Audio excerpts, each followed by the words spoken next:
बिलावल भुट्टो की उनके वोट पर डाका डालने वालों का पीछा न छोड़ने की धमकी। लाड़काना में जलसे के दौरान जारहाना अंदाज अपनाते हुए chairman Pakistan Peoples Party Bilawal Bhutto ने न सिर्फ हरीफ सियासतदानों पर तनकीद की बल्कि कहा कि अगर मेरे वोट पर डाका डाला गया या किसी ने छेड़छाड़ की तो ऐसा पीछा करूंगा कि वो बानी पीटीआई को भूल जाएंगे। बिलावल ने कहा कि लाड़काना के अवाम का शुक्रगुजार हूँ। अवाम ने जो वफादारी मेरे और मेरे खानदान और मेरी जमात के साथ दिखाई है उससे दुनिया की तारीख रकम हुई है। बिलावल भुट्टो ने कहा कि पुराने सियासतदान जो आज तक सियासत में हैं वो नफरत और तकसीम के अलावा कुछ नहीं जानते।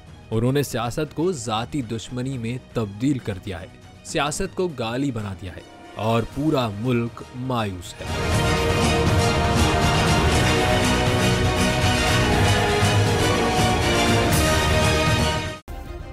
सब्सक्राइब करें और बेल दबाएं ताकि कोई खबर रह न जाए।